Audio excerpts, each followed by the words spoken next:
Good morning. I'm coming to you from a parking garage in Winston-Salem, getting ready to actually present at the NC AFERD conference. And the conference has folks from physical education, recreation, sport, athletics. And so today I'm meeting one of my students. We're going to be presenting on strategies for educating students about active shooter. And I've been thinking a lot, especially after this past weekend with the loss of the individuals at the synagogue in Pittsburgh. And, you know, what's been kind of in my mind and on my heart lately this week is really this idea of courage, and especially courage in difficult times. And so for us to be able to exhibit courage, we actually have to have a sense of fear and need to be scared in order to step out and to be courageous and to be brave.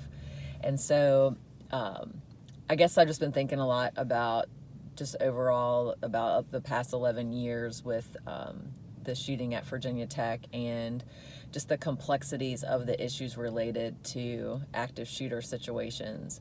You know, today we're going to be in the presentation talking a lot about educating sport management professionals about how to, have their staff be aware and to prepare and rehearse in case of an active shooter situation.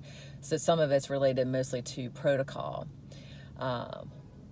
One of the things, though, in relation for me, it's probably taken me about, 5 to 7 years before I actually felt really comfortable talking about active shooter in the classroom.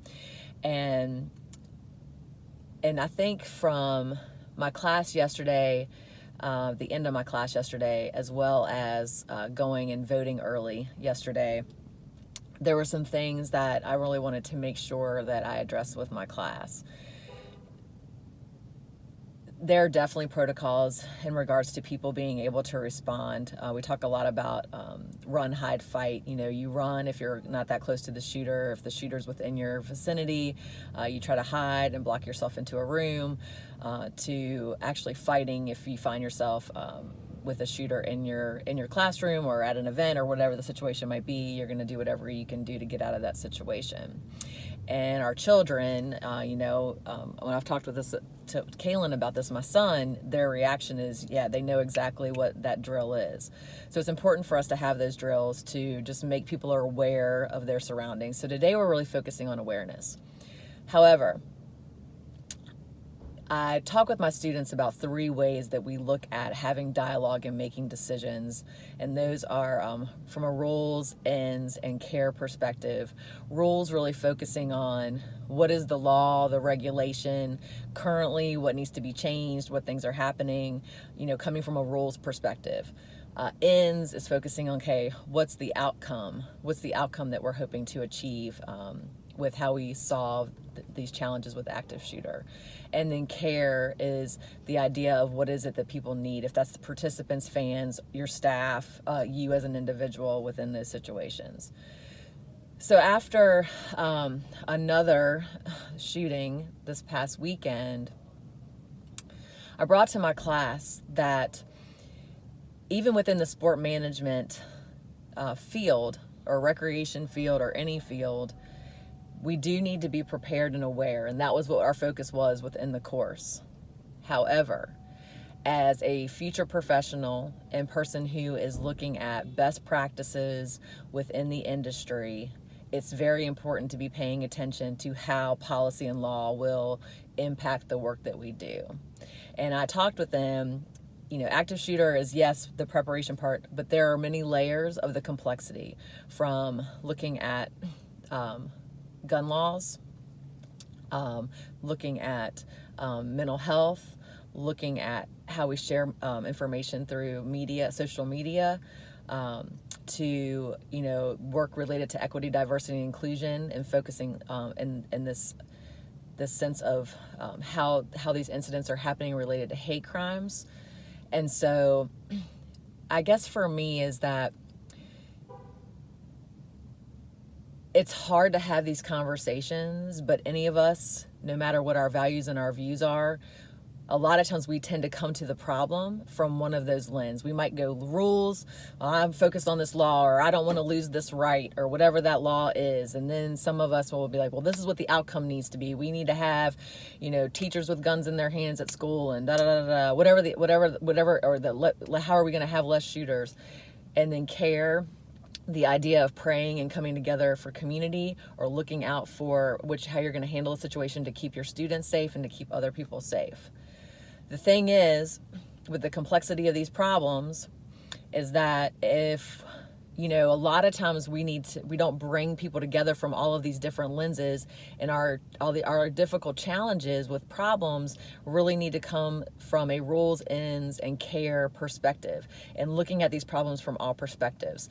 Having people at the table, having these conversations, and coming up with action plans to solve these problems. We tend, when an incident or situation happens right away, to go to one of those lenses automatically. And what I did last year, after I had shared my story about Virginia Tech in my classroom, I actually had, that afternoon was the day that the Parkland High School shooting happened on Valentine's Day of last spring. And I knew that I was like, oh my gosh, I can't believe it's going to be about 48 hours before I'm going to see my students again to have this conversation.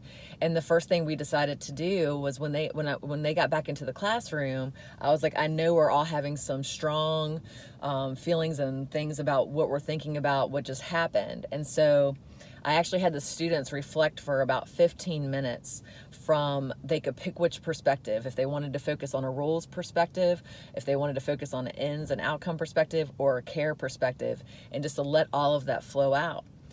And it really created a space for people to be comfortable like with what lens they were coming from, but then also as we started to have conversation of being comfortable, being uncomfortable, this dialogue about where I may disagree in relation to some of the laws that you're thinking about, or the relation of we need to stop focusing on, certain things related to prayer or whatever this might be. But how do we take all of those and intersect them to come up with action plans and something that will be sustainable so that we can address this problem? So anywho, as I'm sitting in this parking garage, I just I needed to get some of that out this morning. And again, I'm still processing it. I know that there are things that for me that I have to reflect and kind of think through it just because of just personal experiences related to it. But I also cannot ignore the fact that it's not just about awareness, preparation, and rehearsal. It is also about how are we addressing hate crimes, gun laws, mental health, and the use of social media and how we communicate this messaging and all of these different things. It's multi-layered.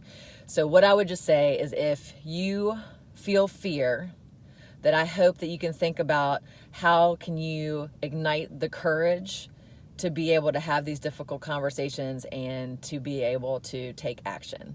All right, have an awesome day, and I'm about to head over to get this conference presentation started. All right, bye.